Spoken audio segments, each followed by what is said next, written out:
They saw the tweet and their responses were a couple things. I'm a heretic. There are demons in ChatGPT. Or they thought that I was advocating that AIs should create a new Bible for us. I'm not saying that. In the early days of the internet, the Catholic Church was actually putting out memos saying, hey, let's not do this internet thing. We don't know what to think about this, basically. If we don't build this stuff, it's someone else's. It is the role of the church to work towards bringing all things into alignment with Christ and bringing glory to God. That includes artificial intelligence. AI is software. I would say in the span of 5 years, it's going to create as much change as the last 30 in terms of digitizing things. I mean, that's a scary thought. So we wanted to talk about this article that actually got published in Christianity Today, I think just last month it was. Right, yep, July 2023. Okay, awesome. So brand new. I imagine you've already had some discussions about this. I've seen it making its way around Twitter. So yeah, super interesting article, and we'll include the link to it in the description if people want to review that. But yeah, let's just dive into it. We're kind of curious what brought you to this world. Understand that you write on the intersection of faith and tech, and a master's degree in digital theology. I didn't even know that was a thing. Right. So, maybe talk kind of what set you on this path, and then what has been your path to get you here. Yeah, for sure. Well, as with all good things in my life, it started with a book. Back in 2008, I read a book called The Hidden Power of Electronic Culture. The title is terrible, but the book was pretty good, and it introduced me to a lot of just of the frameworks and thinking around something called media ecology, and a thinker named Marshall McLuhan, who is famous for saying the medium is the message. And just reading that book kind of sparked my imagination for thinking about emerging technologies and their impact on Christian ministries. And so I just kind of went down that road.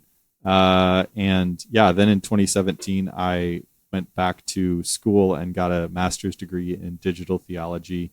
So really thinking about how, what kinds of questions does the digital world force us to ask about theology? So for example, with the emergence of AI, you have lots of questions about what is intelligence, and how is that different from human intelligence?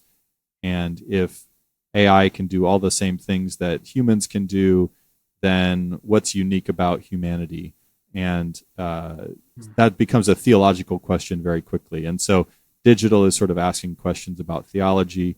And then theology is asking questions about digital culture and kind of challenging how we think about digital culture, how we think about the habits it creates in our lives, and the ways that we interact with one another, and sort of the ethics around some of those things. So theology comes and informs our thinking about digital too. So yeah, I got to sort of wrestle with that in my master's and explore that. And so yeah, finished that in 2019, and then suddenly it became really relevant when church was suddenly online for about a year and a half with the pandemic. And and also in 2019 launched this podcast, Device and Virtue, and my co-host and I, we come at technology from very different perspectives.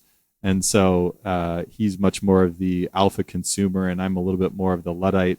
And so we find ourselves fighting and arguing about the wrongs and rights of technology and faith in everyday life. And exploring lots of the similar questions as you guys. And so we've had a lot of fun. We're in our 9th season now, exploring all of these questions.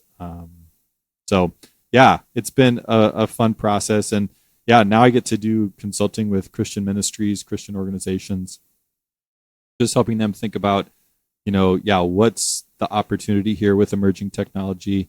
And then if we go ahead and use AI and Web3 and Metaverse, how's that going to shape our organization? How is that going to influence our people? How is it going to influence the ministry we do? How's that going to shape our ministry? So really just trying to help them think holistically, not just about how do we use this technology, but how might this technology change us as well. So it's been a fun journey, and it's really been just a process of sort of following my curiosity and my interest.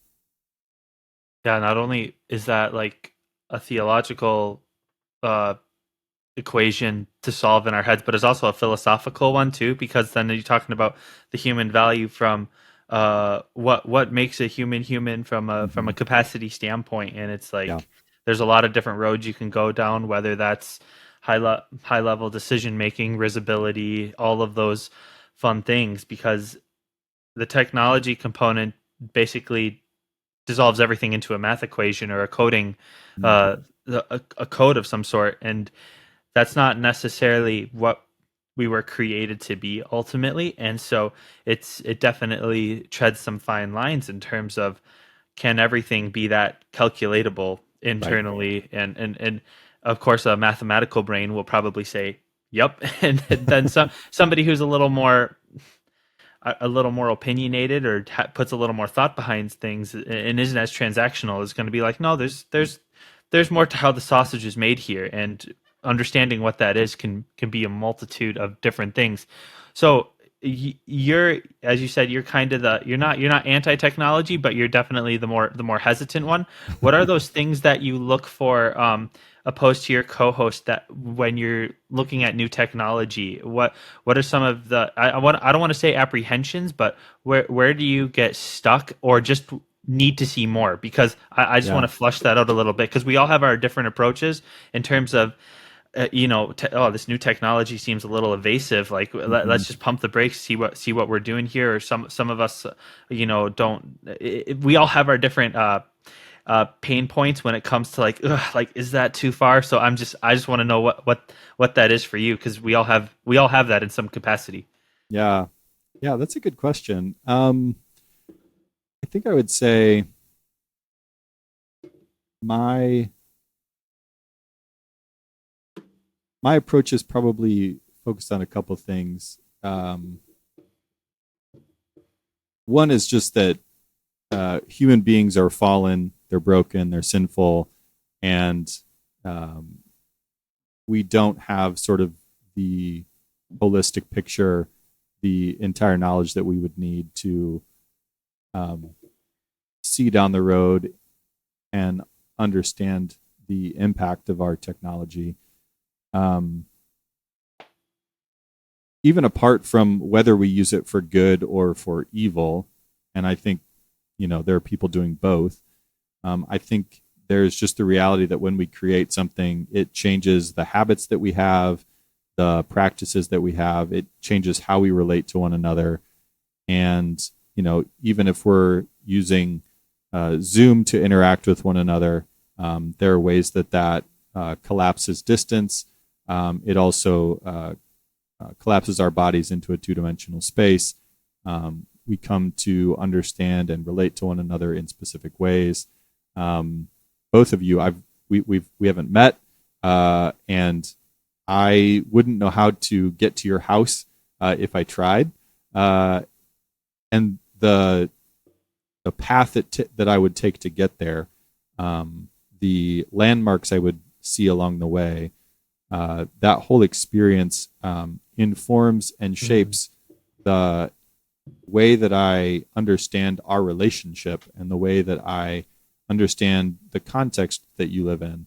But right now, it's a two-dimensional screen and a 4-inch picture that really is kind of the context within which I understand who you guys are. Mm-hmm. And it's only as we kind of communicate and share that I come to know more about you.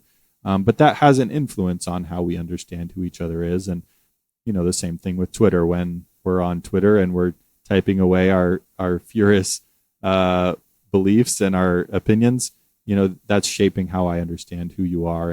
And so I think those things are really important. But I think in our brokenness, in our fallenness, that we build things and create things to solve problems, but we don't understand, there's going to be other things down the road, new problems that those solutions that create. And so, I'm a little more reticent about our ability to really kind of see down that road and anticipate that. And I think I'm also, just reticent that when we come up with solutions, they're going to be solutions that serve us and that, build in certain privileges for the people who build them or the people who have the money to use them, and will by nature marginalize other groups of people. And so, I think, if you're an optimist about human nature, you might think differently. And, my co-host is not, he believes people are fallen and broken too, but he's more optimistic about it than I am. Mm-hmm. And I think, it does become a matter of posture and perspective on some level. Yeah,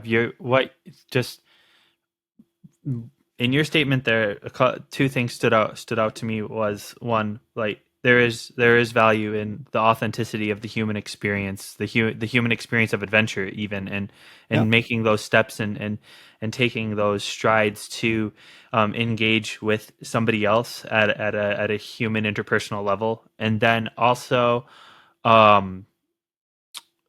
the two-dimensional piece, how Connor and I are two-dimensional figures to you having this conversation on August 17th, 2023.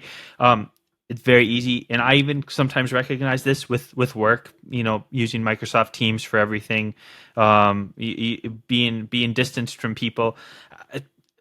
It definitely can be a temptation to use people as a means to an end, as opposed to treating them as your fellow man, because, as you said, they're through a screen, they're through a phone. It definitely is a part of that, Kantian warning, so to speak.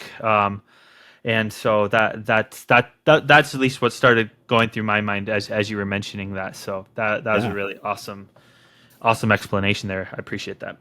Yeah, you're welcome. I'm kind of curious. Maybe we can start shifting into the conversation now. But you say that maybe you have a slightly less optimistic approach than your co-host, or at the very least, you kind of approach these new technologies, recognizing that there's ways things can go wrong and there's ways we can direct things more towards the good. But following the publishing of your article on BibleGPTs, what has the response been? Is it maybe a lot of people who think that you're just wildly pro this whole AI thing, and they're taking maybe even the less optimistic approach?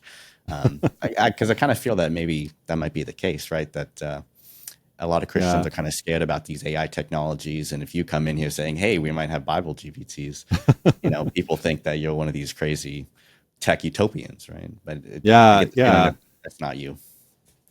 That's not me. I would not put myself in the tech utopian camp, but I will say that oftentimes I think in my writing, and I think some of my various presentations, I will come off a little bit more optimistic than people would expect me to, maybe.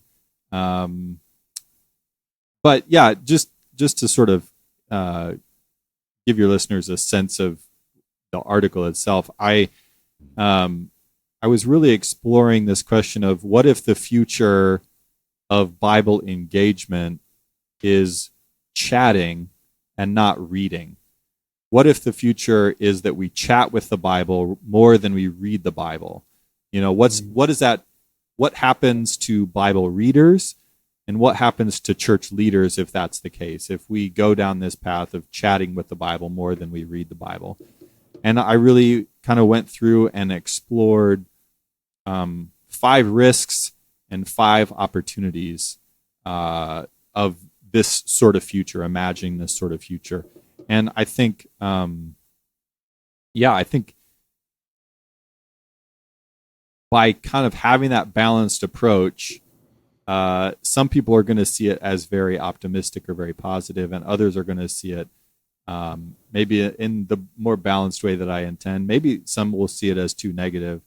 But my hope is to have sort of that measured approach, and and balance out the risks and the opportunities a little bit. And so, Yeah, the response to that article was really interesting. One of CT's tweets about it went the most viral that I've experienced, and so there was a lot of response, a lot of negative blowback. But honestly, the negative blowback was from people who didn't read the article; they read the tweet, and they saw the tweet, and their responses were a couple things. I'm a heretic. There are demons in ChatGPT, or they thought that I was advocating that AIs should create a new Bible for us. Nice. Which I'm not saying that. Now, granted, the title of the article, which CT chose, was "Robot Church Fathers Might Curate New Canons." So, Thanks, when editor. when I read that, clickbait. I was like, yeah. I mean, it definitely achieved its goal in sort of getting eyeballs. But again, that's an interesting dynamic, right? The title itself on Twitter with the right kind of tweet, the right commentary, drives a lot of visibility, a lot of opinions, a lot of people who are going to read the tweet, react to it, and move on with their day. But those are dynamics we could talk about. But the people who read it, I would say generally it was a positive response and reception from people. Yeah, I got some good feedback from a couple scholars who are thinking about religion and technology, Bibles and technology, or kind of living in the Bibles and AI space, or working in Bible scholarship and thinking about the onslaught of generative AI. I did get one critique around using. I use the term AI database, and I got some pushback from one specific Twitter user about that, and I think she was right. The term database misrepresents the way that a GPT system works. And I regret that a little bit. I think it would have been better to call them data sets in using data sets to train the AI systems. And so, yeah, I regret that choice, but by and large, I stand behind the rest of it. And I'm very open to that critical feedback because I think my goal with the article, beyond just sort of thinking about it, was really to stir that pot and really get people thinking about this question, right? Because I don't think Christians have handles on it yet. I don't think Bible scholars have handles on it yet. I think there's a lot more work to do. And my goal with the article is really to kind of help people start to think about that, to generate some of that conversation, to get conversations like this happening where we can talk about it, and hopefully listeners will go and talk about it themselves with other people and think about it, and builders will think about it, pastors will think about it, church leaders will think about it, and users will think about it, because this affects all of them, and there are risks for each of those groups. And I wanted to sort of help each of those groups start to say, yeah, there are some risks, there are some opportunities. How am I going to think about that? How do I go down that road and imagine that future? And is that the future that we want to create? If it is, great. If not, how do we create the future? What is the future we want? How do we achieve a sort of Bible engagement that the Bible itself is intending for us to experience? The Bible itself is intending that we would we as Christians would be encouraged and enabled to connect with God, and then to be transformed and equipped for the mission of the church. The Bible is really kind of connecting us with God and connecting us with our purpose. And if ChatGPT, if Bible GPTs can do that, I think that would be a really good thing and really good opportunity. In what ways will it kind of misalign that purpose and drive us in the wrong directions. And those were some of the questions that I wanted to ask and kind of raise in the article. Yeah, you're right on point with the what are the handles elements of this, because to an extent the developers of this technology kind of want to let it cook and see what the results are, and just kind of let it run rampant a little bit, and that's the temptation respectively, considering the nascent stages of it. I'd say they've had it longer than they're willing to give us, those they're not going to go put us in the, inside the layers of the onion respectively. They're but I have a feeling they've been working on the Microsofts, Apples, Googles of the world have had something for a while. It's just they weren't ready to fully let it try to exist on its own. And so it's not one, the wants to not have the handles on it, but two, it's still being influenced by something. The question is, like, what are those influences?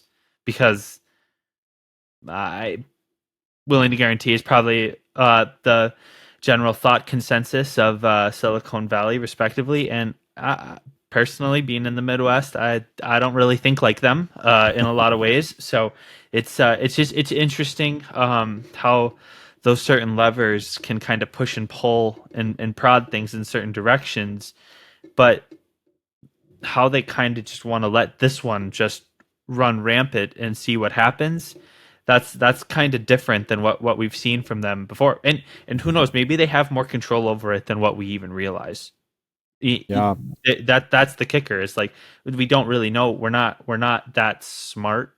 Fortunately, a couple weeks ago, we had Evan Thacker on, who's been working with AI and been in some of those thought bubbles with MIT and such. So we were able to get to pretty high level conversation in terms of what the consensus is. But even Evan, in his understanding of AI, he had the kind of the optimistic approach. It's like, let's build for the sake of building and making it better. Let's not try to use it for something that we shouldn't use it for. So he's just like, obviously, like advocating we want to use it for good, not bad. But it's like that's going to be very hairy from an ethical standpoint, depending on who's working on it. So it's a fun it's a fun internal mind equation that we're constantly going down. It seems like it's like, well, what happens if we just let this go this way and this way, and then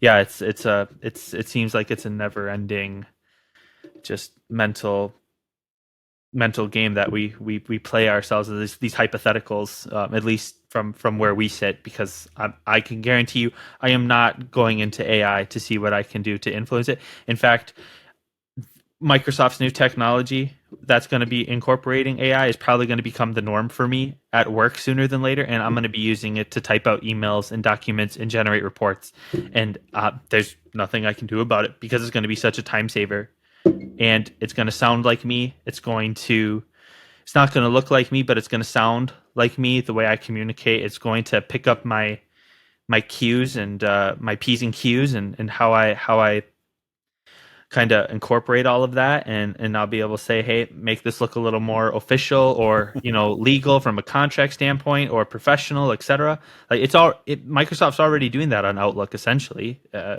Telling you, you probably only need to use one word here where you're using 5, and I'm just like, but the 5 makes more sense for the question that I'm asking. It's like there's still like some contextual things that are missing, so it's interesting seeing it. It's coming, and it's interesting because the way I've encountered it, at least from where I sit as a working professional every day.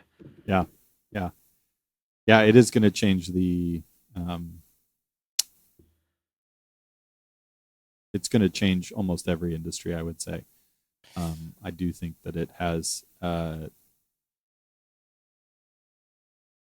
think one of the big things the way I've been thinking about it is, we spent the last 30 to 40 years building the infrastructure necessary to digitize everything, or everything that could be digitized, and to build, the internet necessary. But AI is software, and so it doesn't have the same infrastructure requirements. It doesn't need cell towers. It doesn't need fiber optic cable. It doesn't need computers and smartphones to be installed in order to spread.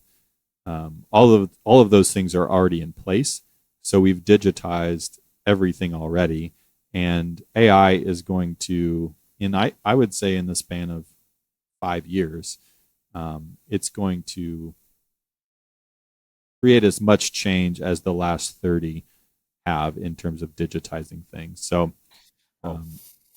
I think the speed at which AI is going to influence our lives will be much faster than the speed at which the internet came and shaped our lives. That's a scary thought. Just as I was reading your article, my thought was that I think one of our biggest problems as Christians is just that we haven't responded fast enough to some previous technological evolutions, because we like to have these kind of discussions. And honestly, I think it would be better to have these discussions in general before we kind of launch these things. But the fact is that it'll never happen. The secular humanists out there don't really care to speak about these things as much, so we kind of just dive full speed ahead into these new paradigms. But at this Catholic crypto conference that Branden and I met at, actually, it was interesting. They were telling us that in the early days of the internet, the Catholic Church was actually putting out basically memos to their bishops and their clergy, saying, hey, like, let's not do this internet thing right now. We're not, we don't know what to think about this, basically. So in general, the church just kind of missed that evolution, at least at the building grounds. And it's like, well, who dominates the internet now? It's these big tech companies like Facebook and Google. And so basically the secular people went, full speed ahead with this stuff and built the infrastructure that now we're relying on. And I just think that at least one of our goals here with this podcast is we don't want to repeat that. So we would prefer to not take the most optimistic approach necessarily, but take the more pragmatic approach, which is to say, hey, if we don't build this stuff, then someone else is. So just that conversation needs to happen. Yeah, I mean, that's an interesting, I understand, there's been a long sort of reputation that the church is behind technologically. And I think there is some truth to that. I think there's also the reality that there are pockets of Christians who have been at that forefront. I mean, you look at Logos Bible software and, digitizing of the Bible back in 1982, maybe something like that. I mean, it wasn't the church at large, so to speak, but there were pockets of Christians. And then you look at something like YouVersion. It was on the Apple App Store on day one.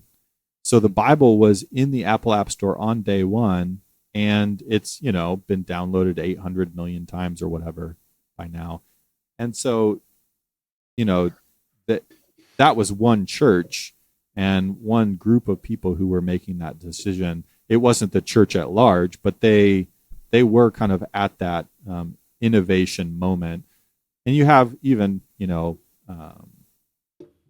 Martin Luther in the printing press, right? Famous, example. Like, he was at the forefront of a lot of that technology and leveraged it to expand his own perspective, right?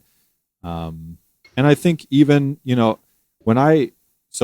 not Catholic, but I look, when I was doing my master's, a lot of what came to me was the reality that, like, the people doing the best work in thinking theologically about technology are Catholic. Like, the Vatican is doing great work there. They just released their AI ethics handbook. And the only other sort of large organization that I'm aware of from a Christian standpoint that has anything like that is the Southern Baptist Convention. They put out a statement on AI maybe 2 years ago.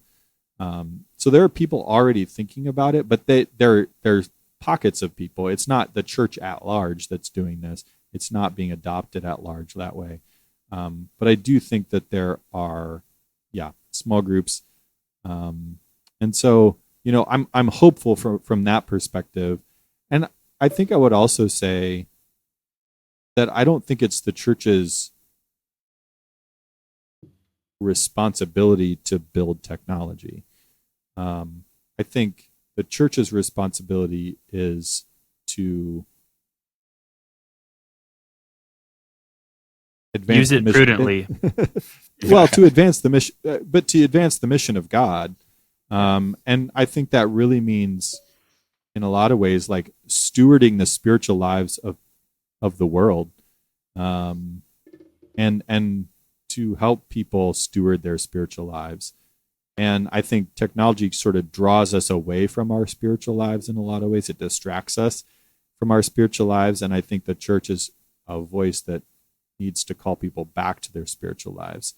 And so, can they use technology to do that? Yes, I think so.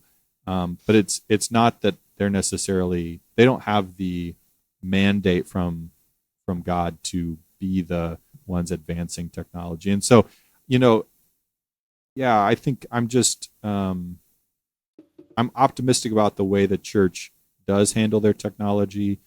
I recognize that by and large, the church can be behind, and that churches, every single parish kind of can be behind because they're an institution, but they're trying to do something other than like be on the cutting edge technologically. And so, I think there are ways to read what the church is doing in a positive light and in a hopeful way. Some examples of that. So you're bringing up the Catholics kind of being on the cutting edge. So I'm actually, funny enough, Bishop Barron is my bishop, so I see a lot of the fruits of Word on Fire. And I have friends that have worked for Word on Fire for a while now, and so it's pretty big Catholic media epicenter for the church here in America. I actually, it's funny enough, we were up in Duluth visiting, where I think it was for my wife's work. It was an offsite. We stopped in and had mass with Father Mike Schmitz the day that he finished Revelation for Bible in a Year. He was pretty stoked that day, and we just kind of chit-chatting with him in his small little rectory that he lives in on the university up there, and he had just finished it. And then Hallow, what Kevin and Lisa Cotter have done from an evangelization standpoint, and that's a very ecumenical project too with Hallow, because there's people on there that aren't necessarily Catholic. Like, super sweet. Mark Wahlberg's on there, and he's Catholic, and you can have him reading the Bible. But Drew Holiday, Milwaukee Bucks point guard, he's not Catholic. He's just Christian, and he's just on there talking about how his faith motivates him to be a better man for his life, for his family, and not just, and life's just not all about basketball. So there's a lot of so I know from the Catholic side, as you were mentioning that, I'm just like, oh yeah, actually, like I'm in circles with a lot of those people actually. So it's just kind of funny how I was just like, oh shoot, like maybe we need to tap into some of those resources for the podcast here, considering that I'm really close to a lot of those people. So that's awesome stuff, and I'm definitely gonna have to look at that a little bit more. Not that I wasn't considering it for this podcast, but the directions that our podcast has kind of gone down, I don't know if we anticipated this AI boom the way that we did, but considering I don't think anybody anticipated it. No. But considering the intersection between Christianity and Catholicism and technology, we're slowly recognizing an opportunity to be a little bit more vast than just our Web3 blockchain world, and it still intersects. So that's been the beauty of it all the same. Yeah, we definitely see a lot of Christians that are building, stuff in tech, and I guess the question is like, how can we be supportive of those projects while also, wanting to bring this dialogue? that says, let's have a conversation about these things. And that's always the tough balance to strike. So I think we've done a little bit of something different on this podcast than maybe some others have done, but we have to kind of still be cautious and kind of ask these questions like, where can these things go wrong, and how can we make sure that we're building these things according, to the vision of God. And so you mentioned in your article, and speaking about faith traditions too. So obviously Branden's Catholic. I was raised more or less charismatic, Pentecostal.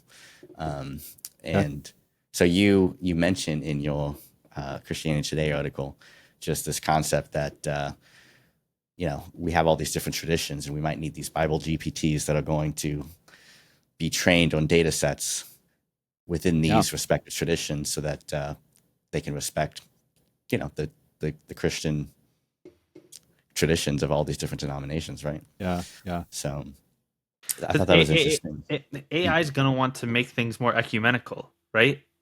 By practice, just because it's not that but it's trying to be kind of a general thought consensus, right? Yes. Yeah. So it is. This is an interesting dynamic, right? So yeah, one of the risks I said was that it would sort of create these tradition silos where each tradition would sort of want its own GPT system to be represented, its own tradition to be represented within a GPT, and you would achieve that by putting in only Catholic approved content writers, confessions, perspectives, or only Presbyterian perspectives, or only Lutheran perspectives. And so, you might end up with, Lutheran GPT or Catholic GPT.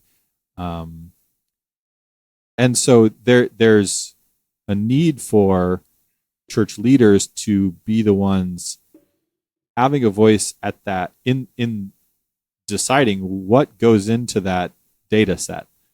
Which writers, what content goes into the training data for that GPT system. Because if they're not deciding, then it's, tech developers who maybe don't have the background knowledge around, a specific tradition. And someone like Logos Bible Software has already done this in various ways, right?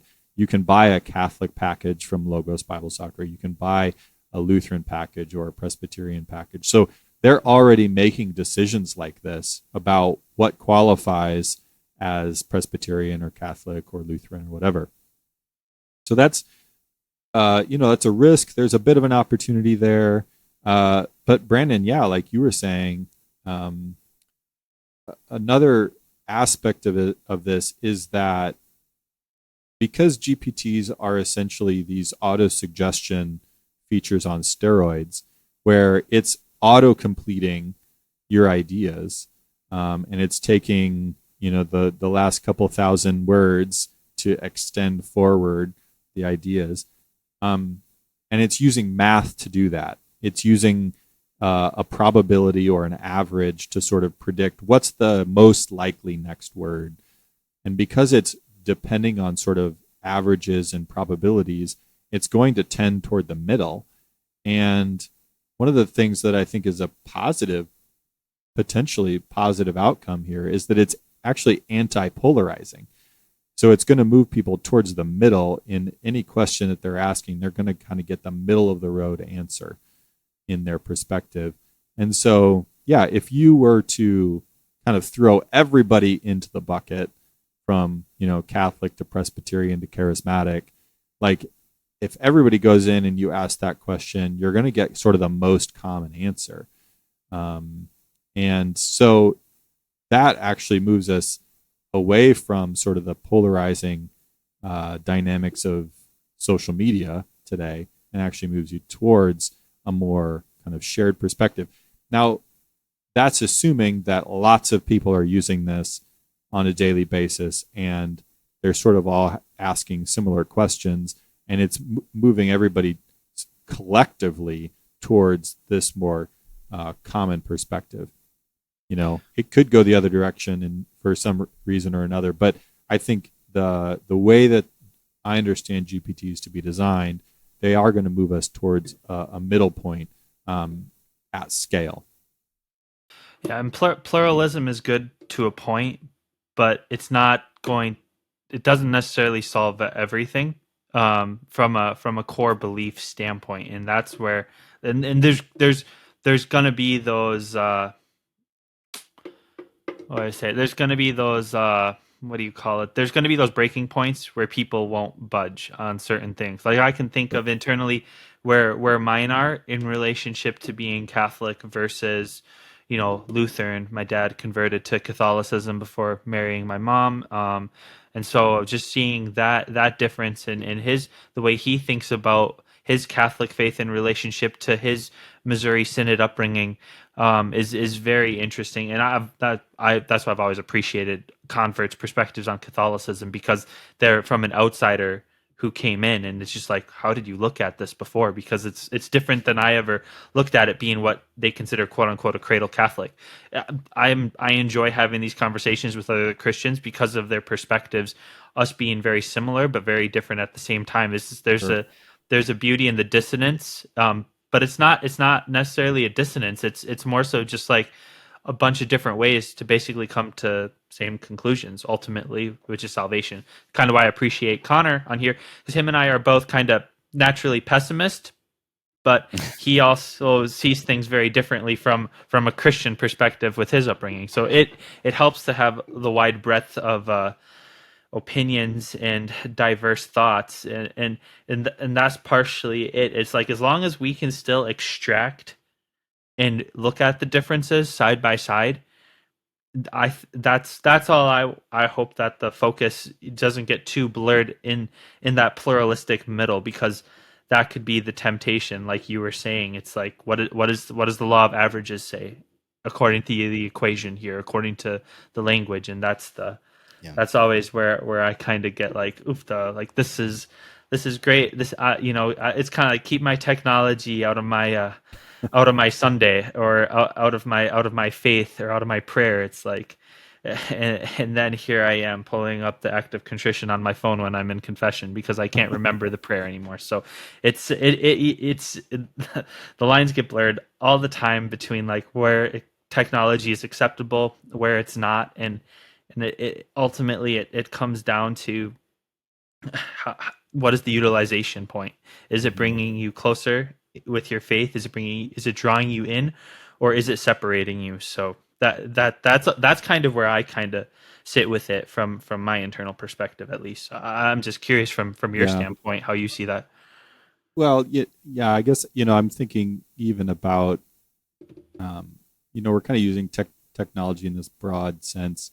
Mm-hmm. But we're kind of also thinking about maybe digital technology, AI specifically, but even take something like the church building and the sanctuary itself, right? So we build these buildings that have a certain sort of design to them, and they orient the participants to what they're doing in certain ways. So, if I'm in a evangelical church today, it's going to look like a theater, and there's going to be a stage, and there's going to be some screens, and those are going to inform sort of what I think worship is, what I think church is.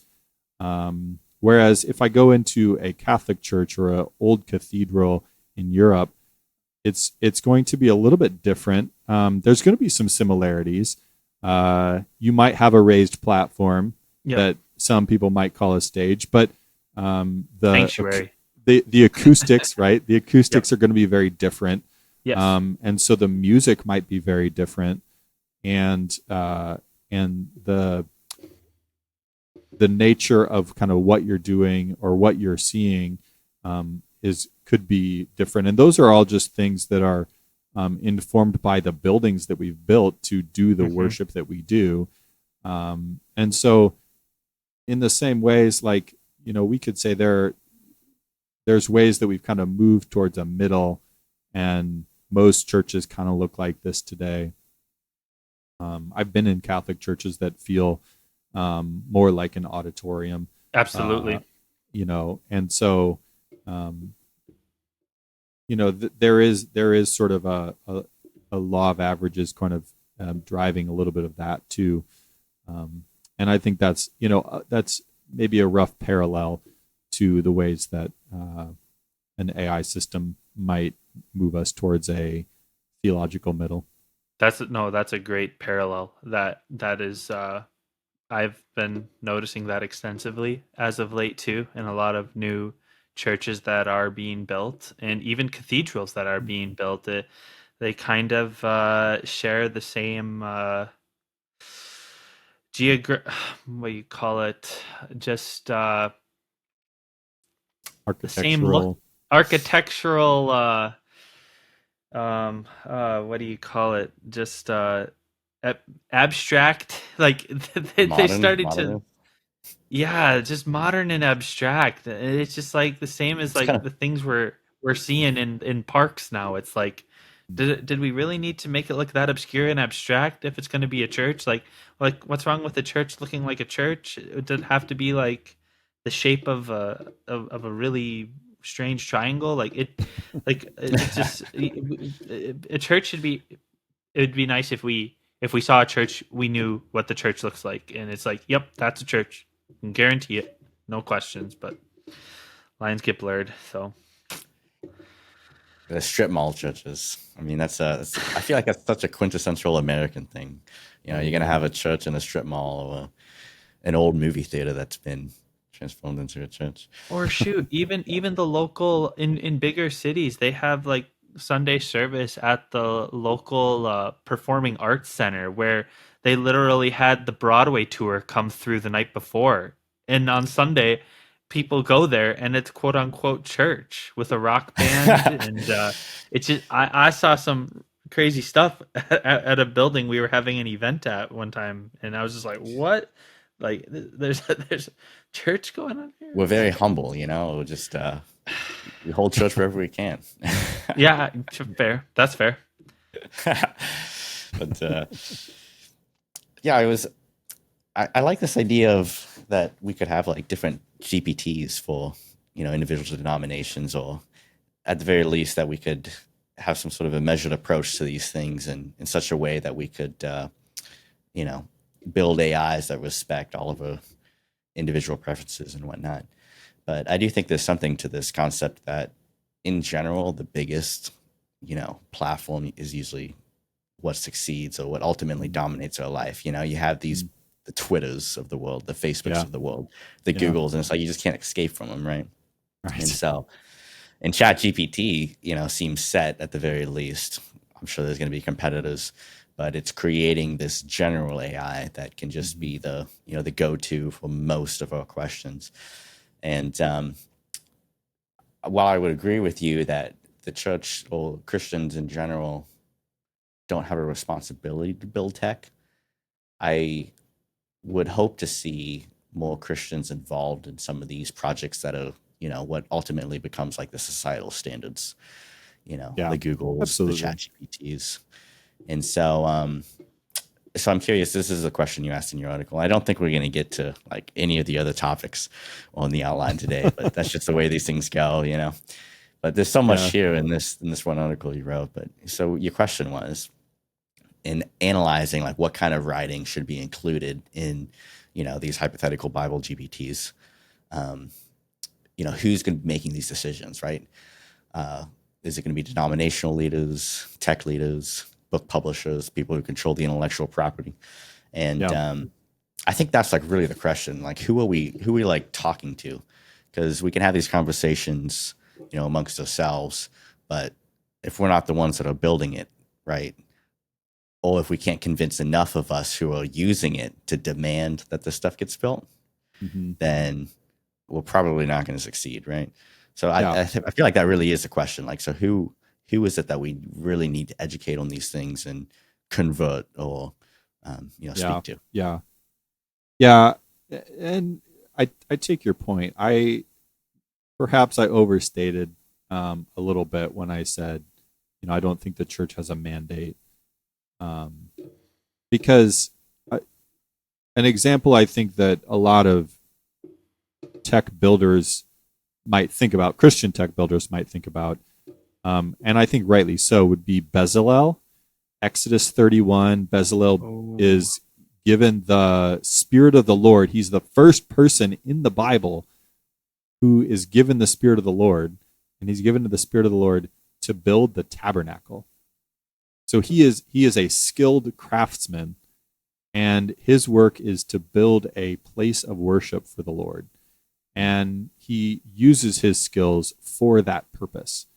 And I think that Christian tech developers can take great encouragement from that, because when we think about what they're doing, there's a sense in which even throughout Scripture we get the sense that not only do the heavens declare the glory of God, but the fact that the whole earth is intended to declare the glory of God. And that it is the role of the church to work towards that end, and to work towards bringing all things into alignment with Christ in bringing glory to God.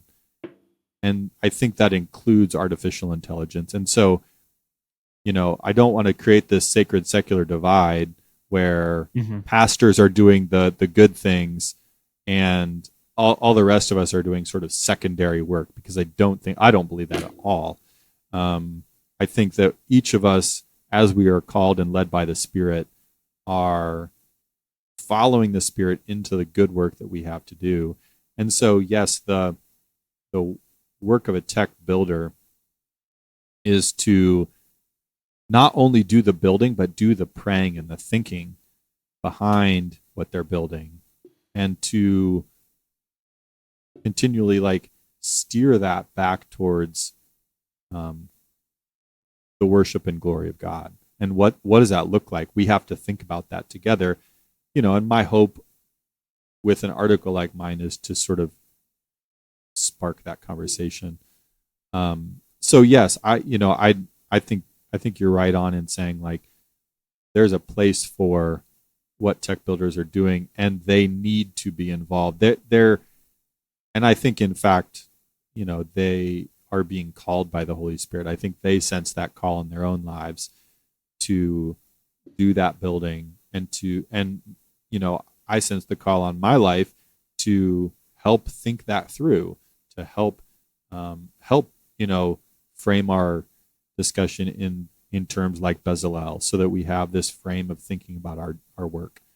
That's the call that I feel. And so my hope is that, together there's a dialogue between pastors, priests, church leaders, and tech builders in such a way that we can sort of learn from one another and benefit from one another in building together, and not sort of being in our own industrial or commercial silos, not just our church silos, but the public silos that we might find ourselves in.